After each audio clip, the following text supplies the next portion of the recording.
the questions that I would like to ask you, now we see that NATO probably is in decay. We have seen that it seemed to be extremely strong even a few years ago when Sweden and Finland joined NATO, and we had the impression now this alliance is stronger than it ever was.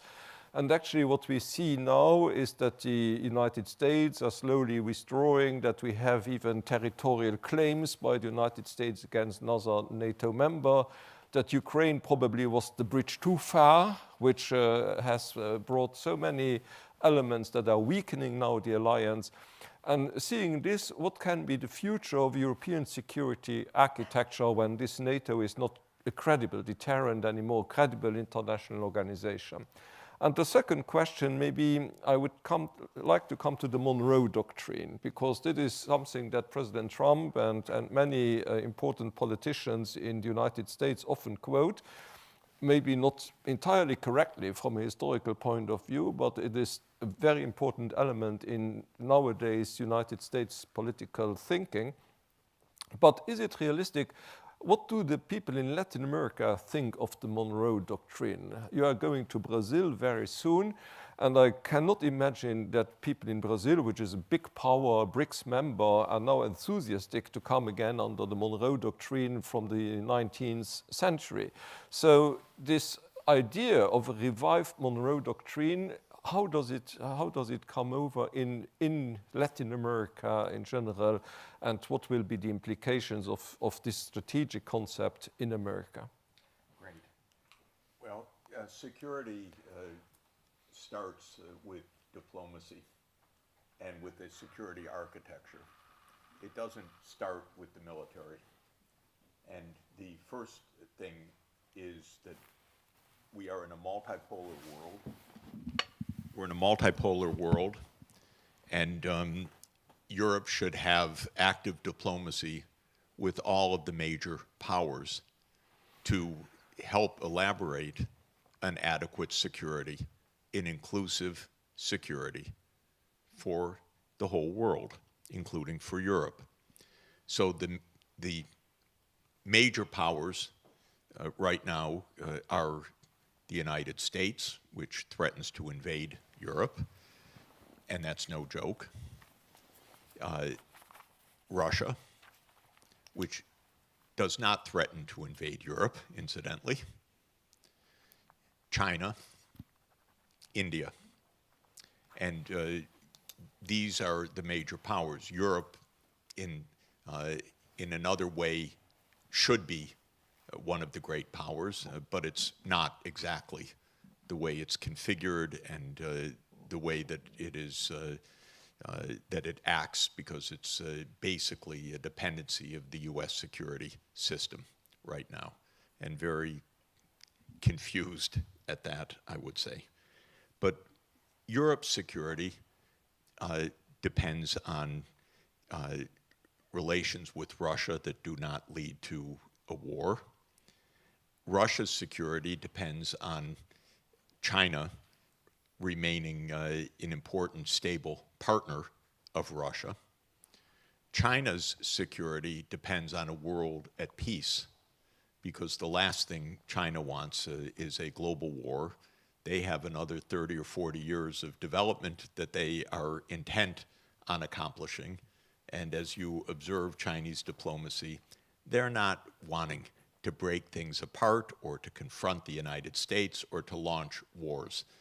China's last war was mid-January to mid-February 1979, which was a one-month war with Vietnam that involved, followed up Vietnam's attack on Cambodia. Other than that, China doesn't fight wars and doesn't want to fight wars. It does want to be an economic success, and it wants to develop China, and it's doing so peacefully. But the point is, China does not want Russia invading Europe either. Not that Russia has any intention of invading Europe at all, nor could it. And maybe Russia will finish with the Donbass But that's been a long, grueling effort, and the Donbass is still far from Brussels. I don't expect Russian troops to show up here anytime soon. So I think the fantasy world of the European leaders is really something astounding. Let me distinguish a few of the leaders. Starmer and Britain has been Russophobic since 1840. They probably will never get over this.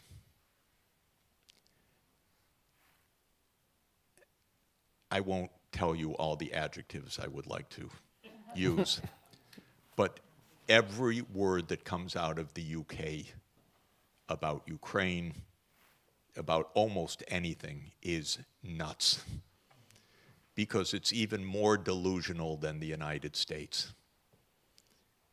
It's like, for me, the Monty Python skit where the knight has had all his limbs cut off, but he's fighting on. I'm Britain.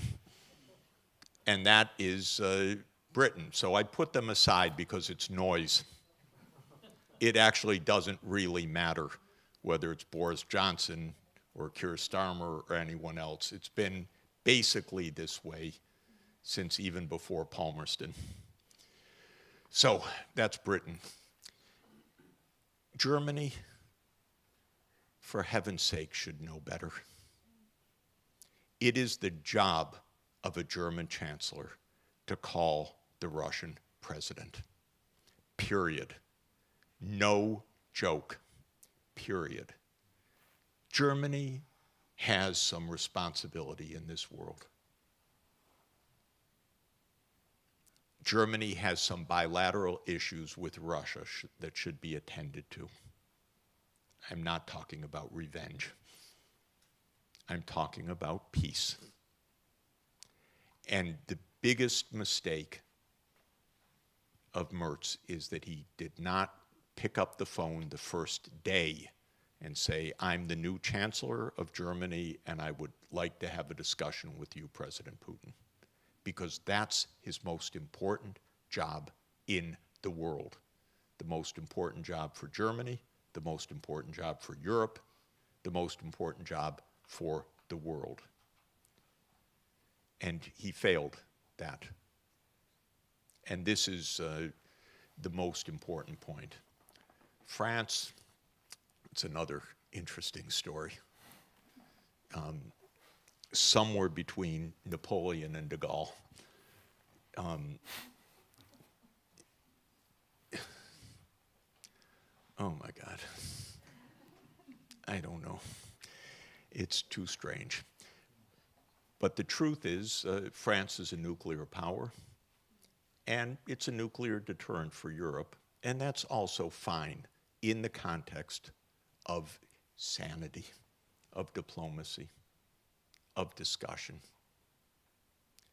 So Europe, it's not about building the military as the first thing, maybe not the last thing. It's about reestablishing a dialogue, knowing how the last 30 years went, especially with Germany. I assume that Chancellor Merz knows what I just told you about Helmut Kohl's promise to Gorbachev. If he doesn't, he ought to check the records. And then he ought to call his counterpart. Because this is an absolutely basic point. Germany became, by the way, a big cheerleader of NATO enlargement already in the early 1990s. Very strange, very strange. After the promises. And look at Genscher's speeches. He's completely explicit that NATO won't move eastward, and he doesn't just mean the GDR. He means period. There's no ambiguity about these points. So all of this is to say there are 1,000 reasons why Russia is not going to invade Europe, 1,000 reasons why this hysteria is both wrong, utterly self-defeating, putting Europe into a mindset that is economically destructive, because you're breaking one of the most important economic relations that this union needs, which is with Russia. I don't believe any of these breaks is irrevocable, but of course, they're all extremely dangerous and difficult to put back together, so I would like the diplomacy to get started sooner rather than later. And I would like the question you asked me, I would like European leaders to discuss this with Xi Jinping also.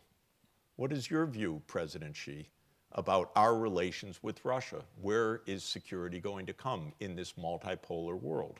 Good question. I'd love for European leaders to ask President Putin, we're worried about this. What can we do to establish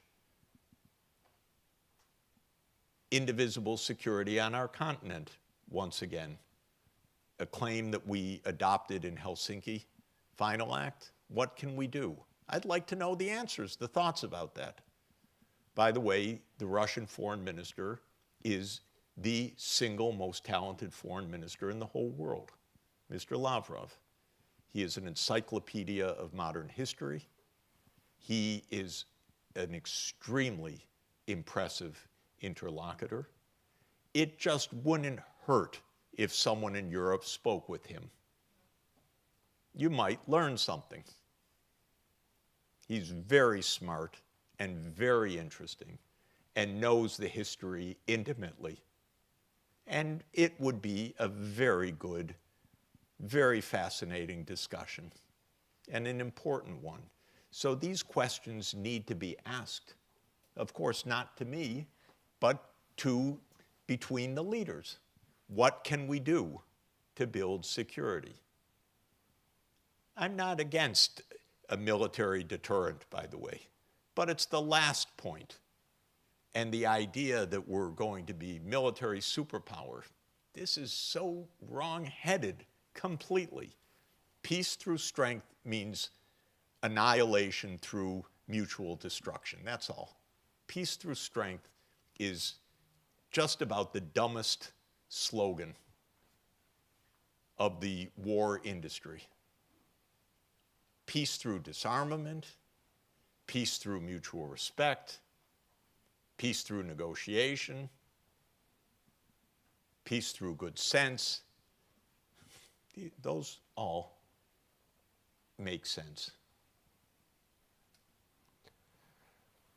So, when it comes to the Monroe Doctrine, it is so completely different from what people seem to think it is.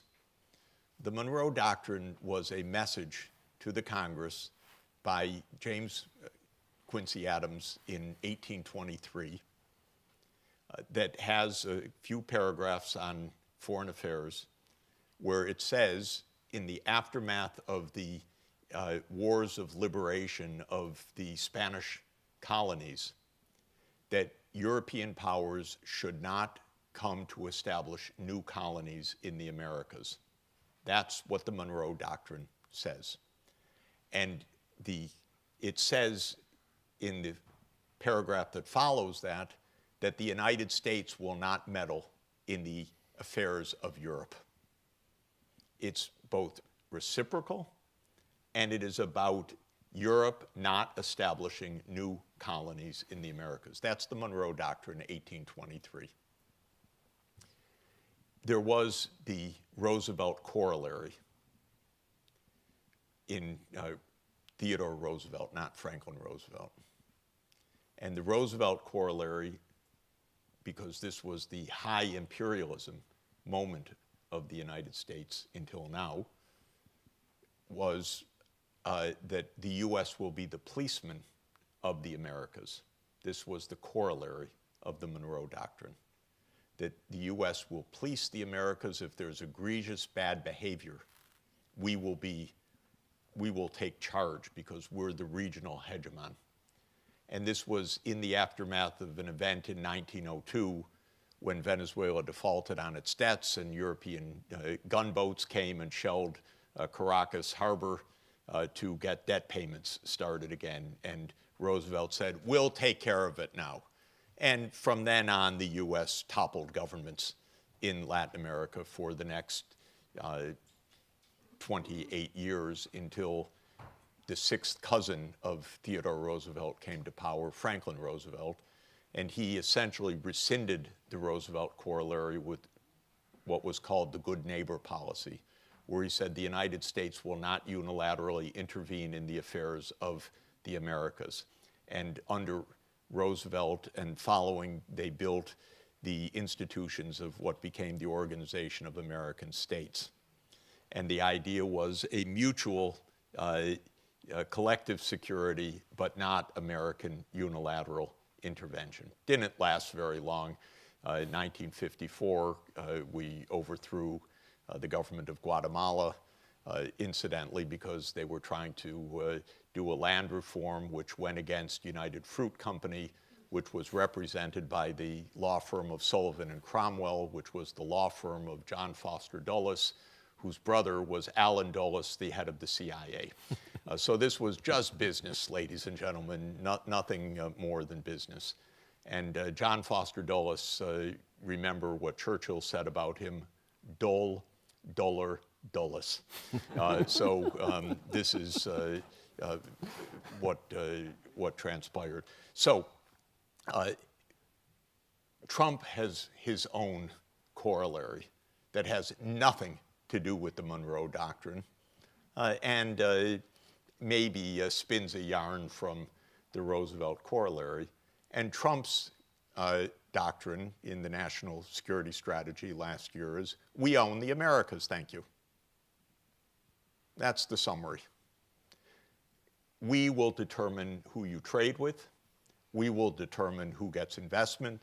We get the first rights on any deals. We don't tolerate Hong Kong companies. Hutchison, of all companies, the owner is a Canadian citizen, by the way, Hong Kong. We don't take the security threat of port services by a Hutchison company in the Panama Canal. We are the United States. Of course, we reserve the right to have military bases in 80 countries around the world, but we don't accept a port services company in the canal zone. Could someone other than a Columbia professor call bullshit? Come on, please. A collective bullshit. Okay, this is what we're facing. This is just, it's true. It's so stupid. It's unbelievable that grown-ups do this. And they kill people as a result of this. And then your leaders say, that's normal, Daddy. We love you. Come on. So it's nothing to do with the Monroe Doctrine. It is some fantasy of hegemony, but of the crudest sort. Roosevelt, even, he said in I think it's 1905 or 1904, I think it's 1905, he said, of course, we'll only do this in extremis. You know, countries should take care of themselves. Trump says, in extremis, we do it when we want. You want to make a deal, you come to us first. Literally, it's said in the doctrine. We get first rights on every deal in this continent. This is crazy. This will not stand, but it will make a mess for quite a while. So that's what that is. Fantastic answer, thank you. I have three colleagues, Professor, who have now asked for the floor. I would guess, or I would suggest, if you allow, that we take the three questions together, because we have another 10 minutes, so that that you can perhaps react to the three of these questions, and then we have, unfortunately, to close the debate, because we do not have the room for any longer. So the three colleagues who have asked for the floor and that I have recognized are Steven Bartulica from Croatia, and then Andrej Dostal from the Czech Republic, and Thomas Geisel from Germany. So please, Steven, your question first. Thank you. So, Professor Sachs, thank you for your lecture. Very sober analysis, I would say, especially concerning Europe. I want to thank Fernand for organizing this. I have a comment and then a question. My comment, you had high praise for President Roosevelt, FDR, and for his statesmanship. I come from Croatia. I think this would be echoed throughout Eastern Europe. Many of us feel that the decisions made at Yalta were deeply wrong, a miscalculation, I would say. The relationship at the time, the power dynamic was certainly on the side of the United States, and I think far too much of Europe was given to the communists. That's, I think, the mainstream view in most of Central and Eastern Europe. My question is on Iran and the potential implications for Europe if the war escalates or just simply continues as it has now with the blockade of the Strait of Hormuz. Can you imagine a scenario where Europe now, after Orban's defeat in Hungary, will be funding again the government in Kiev, but at the same time, because of the necessity of new energy, will be forced to buy again Russian oil? So Europe will be simply in kind of a vicious circle where it's basically funding both sides and doing tremendous harm to itself. Is this a scenario that's plausible, that's likely? What is your view? Thank you very much. Could you please pass on the mic to André? Thank you. Thank you very much, Fernand, and thank you very much, Professor. You were speaking about past and present, but I would like to ask about future. And correct me if I am wrong about the correlation of forces. Basically, the high productive forces moved to the Asia, mostly to China. The biggest consumer market will be soon the Chinese consumers. The biggest population are the billions of people out there who, with all due respect, there are like 4 Chinese for each American, very hardworking, 3 Chinese per each European, 10 Chinese per each Russian. So this is the center where everything will happen. And now, the war between Russia and Ukraine is having one effect. It is blocking the integration of European Union, perhaps as a junior partner, into the Euro-Asian trade. Is there something which could be done with us and the Asians, and of course Russians and the Ukrainians, but mostly us and the Asians, to get this conflict sort of out of the table? Thank you. Thank you. Could you hand the mic? Thank you. Professor Sachs, you mentioned at the beginning of your presentation the, how do you call it, the complementarity in economic terms between the European Union and Russia. You're certainly aware that is something that President Putin actually also mentioned in his speech before the Deutsche Bundestag when he got standing ovations from all parties at the time.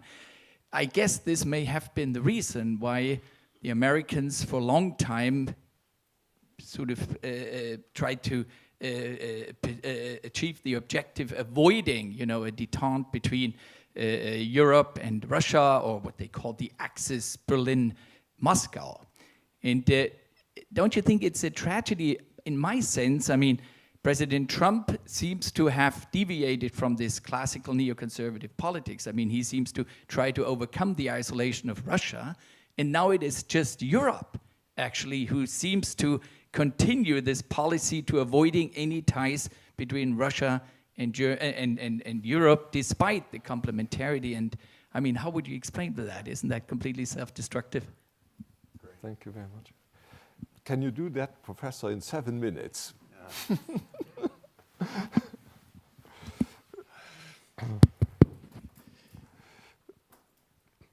You know, the Cold War needs to be understood more clearly, both for the question of Yalta and for the question of today. The Cold War was not something in fate that the war against Hitler ended, and now the Soviet attempt to dominate the world came. What actually was the critical point for Europe was the question of the future of Germany. And more important than Yalta was Potsdam. In Potsdam, it was agreed that Germany would be a neutral country and that it would be neutralized, and the Soviet idea was that it would be demilitarized. This was a splendid idea, and it would have avoided the division of Europe. The Soviet and Russian security idea is safe space from Europe. From Napoleon, from Palmerston, from Churchill, from interventions in 1917 after the Bolshevik Revolution, which was a big war of Western intervention across Russia, completely forgotten today. But the Russian idea of security is a security space.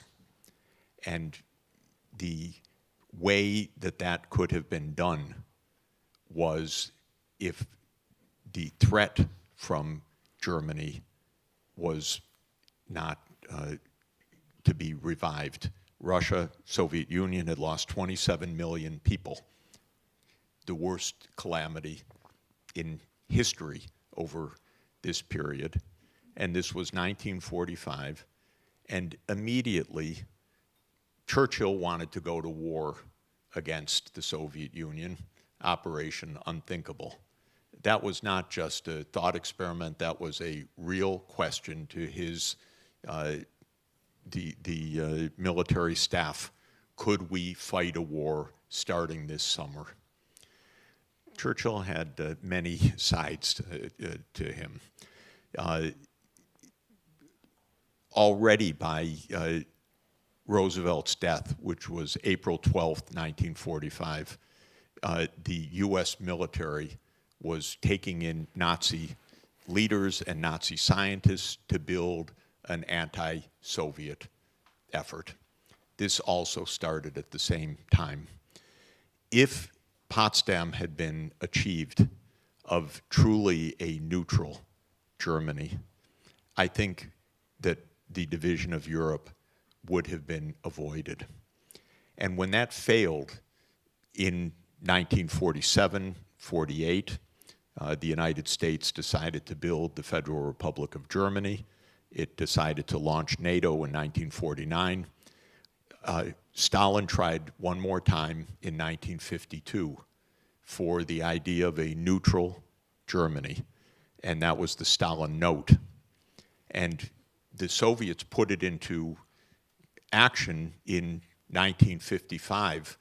The Stalin Note was rejected by the United States, but it was mostly rejected by Adenauer, actually, quite interestingly.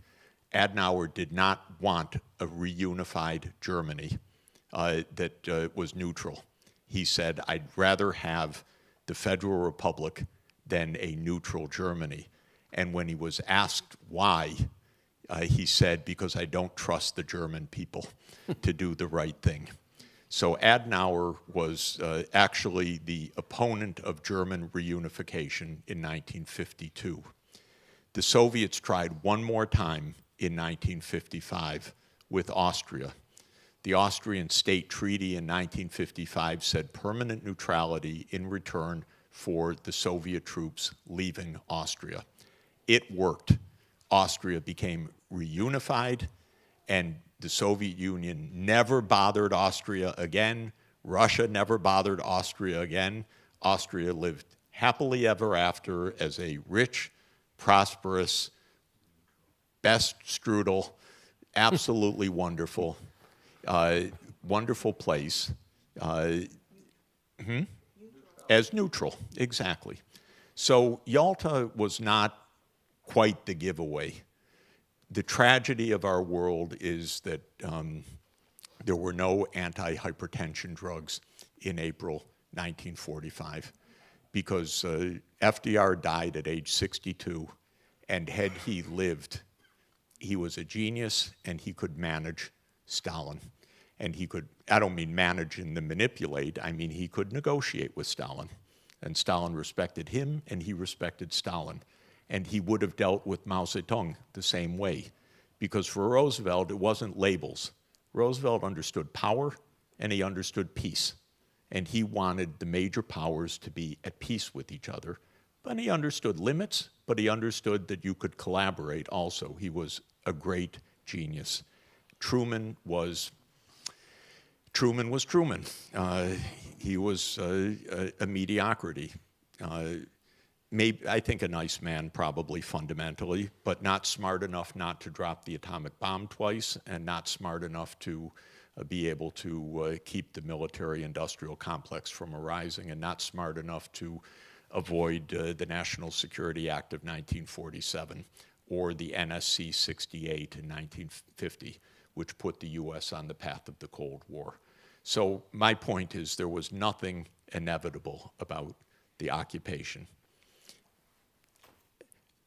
I'm married to a Czech who knows the realities of Europe and the divisions, so there's nothing that is, I think what I'm saying I don't think is naive or historically unfounded. I think Europe could have done differently, and I think Adenauer chose a divided Europe in 1952 with the West in and the US in. He chose that consciously over the, quote, risks of a neutral Europe. This, I think, was really a huge blunder. As he said, in this famous, there's a wonderful book written about this in detail of all the archival material. And it was not that he didn't trust the Soviet Union. He did not trust the German people. And this was the big mistake. The reason I think that it's relevant to the question of the why is Europe resisting Russia is if it were not for the Eastern European countries, Europe would figure this out, actually. So this is Poland, it's the Baltic states, and so on. It's hugely wrong. Not only do I not have anything against those countries, I worked with every one of them. I helped them. I set up currencies. I set up central banks. I helped advise them. I have awards from many of them. But they don't understand. All they think of is we hate Russia. Look what Russia did to us. And we never want to be close to Russia again. These are countries where 25% of their own population are Russian, ethnic Russians. This is a hatred. It is not a mature politics. What Kaya Kala says is not diplomacy, history, it is visceral. And it is completely destructive, I'm sorry to say. This is not how Europe should be. But Europe got caught. I was a huge supporter of enlargement as fast as possible. But honestly, I know Sikorsky, I know the Polish. I advised Donald Tusk in May 1989 how to become a government. So I've been there for a long, long time. Their hatred of Russia is over the top, irresponsible, dangerous, absolutely self-defeating. That's the truth. And if it weren't for this fact, France and Germany and Italy and Spain and Belgium and so forth would figure it out, by the way. This is partly enlargement that has done this. But Europe needs a good talk internally with some strong voices internally. We're going to keep you safe, but stop the Russophobia. Stop the Russophobia. It doesn't help. It doesn't make us safe. This is the most important point. Stop the hatred. Everyone hates everyone. That's how we all get killed. We hate the Iranians. We hate this. We hate the Palestinians. We hate blah, blah, blah. Stop. Everyone's got their story. We need diplomats that talk with each other. Discuss, calm down, but don't have external affairs people spouting hate. This is not any path to safety. So this is what's happened here, frankly. And it's very sad. And I loved the expansion to these countries. It was my life's work for years and years and years to help them. And it worked economically, by the way. It really worked. They gained, just like I said in 1991. They went from 1/3 of German per capita income to 2/3 of German per capita income over a 30-year period. Pretty much just on the prediction line, by the way. That's how economics works. That's convergence. But the hatred needs to stop. Part of Europe's problem, seriously, your memories are too good. You know, when I got to Belgrade and I was trying to help the last federal government of Yugoslavia, of course, they were worrying about the battle of 1389, yes. Oh, God. And Poland is, upset about, of course, the partition of 1795. Give it a rest. Give it a break. The wisdom of my wife, which I will share, is that while Santayana says that those who forget history are condemned to repeat it, Sonia says those who remember history are condemned to repeat it. So I advise you, a little forgetfulness could go a long way. So just to mention. Finally, on Europe's economic vocation. Europe is falling behind all the cutting-edge industries now. Partly it's massive distraction of war. Crazy way to spend money when you should be building AI and building digital Europe and many things. Crazy to be wasting your money on military things right now. The war would stop diplomatically, you'd be safe, and you could spend your trillions of dollars usefully rather than throwing it away. So this is one point. Europe has all the capacity to be in the front range of the technologies of the future, but Europe's giving it all up. I was going to say two things. One is distraction. The other, frankly, is the main industry of this continent in manufacturing, the auto industry, failed. It failed to move to electric vehicles, and this is a huge mistake of incumbency. Understandable. German internal combustion engine vehicles are the best in the world, the best in history, no question, period, by far. But no one's going to drive them in 20 years. Nobody. You're going to be driving BYDs or something else. Or it could be you'll drive electric vehicles made by industry here, but you better hurry if that's going to be the case. I like the fact that Volkswagen is making a major investment in China because maybe it'll learn something quickly. And that will be very, very good. So this is self-harm, is the incumbency factor, and then the war distraction factor. And then two more things. Europe needs an economic strategy that it doesn't have right now. It's amazingly still 27 countries after all of this union. And every one of those markets is too small to support world leaders. And so you're losing on scale, even though this is a very big economy if you aggregate across the 27.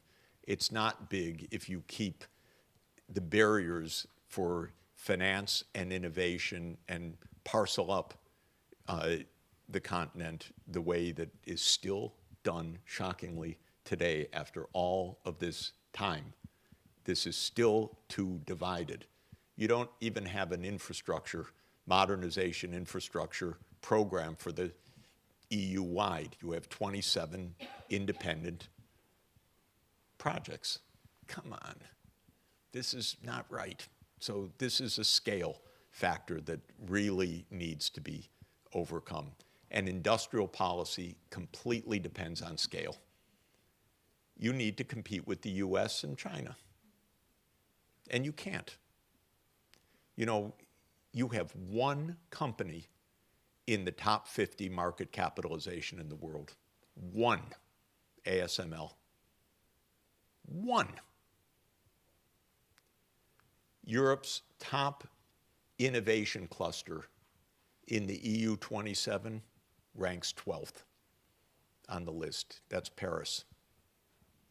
3 of the top 6 are China now. Number 1 is Shenzhen, Hong Kong, Guangzhou. Number 3 is Beijing, and number 6 is Shanghai. And Silicon Valley is 4th on the list. And the other 2 are Tokyo and Korea. So 5 out of the 6 are Asian now. So China and Europe should be working together, trading together, friendly together. That's also key for your security. You want to make enemies of China and enemies of Russia, which is what Europe is doing? Are you kidding? Call me when the US invades Greenland, and then we'll talk about it. Okay? Because you're doing everything wrong for your security. You're looking in the wrong direction. And if you want security with Russia, make nice with China. Don't make an enemy. And if you want to have a 21st century climate safe world, cooperate with China. It's the leading green technology economy of the world. Europe should be. Europe led all of this, but it gave up. And if you want to have real projects, you have a global gateway, pick up the phone and call the Belt and Road Initiative and say, we, the global gateway, will invest eastward, and you guys invest westward, and we'll meet in Samarkand. And I want to be there when the two meet, because then you will make a united Eurasia, and this will be, of course, the center of the world economy. It will be green, digital, prosperous, united, secure, just like it should be. Well, of course, Africa is another story, which I spend a lot of time on, and China's going to be the partner of Africa, by the way. So it would be nice if Europe was too, but Europe's given up on all of that stuff right now. Ukraine and Russia's the only thing on the radar screen in foreign policy and in economic policy. It's crazy. It's absolutely obsessive. And it's as if every word that came out was coming from Estonia. That's what it's like. If you were going to see Europe's future from Tallinn, it would be as if you were doing that, which is a little bit odd, frankly speaking. Nothing personal, but take a bigger perspective. So the relationship with China would be extremely fruitful and positive. I'm a big fan of China. They have managed extremely well. They want peace. They want cooperation. They want green, digital technology. They would love partnership with Europe. And Europe remains, I'll end where I started, the highest quality of life in the world. You figured out a lot of things about social justice, about fairness, about how to make a modern economy work for the whole population. You have the highest life expectancy. You have great universities. You have great scientists. So you have everything to make it work. There's nothing desperate here except the lack of direction. Thanks. Well, ladies and gentlemen, thank you, Professor Sachs.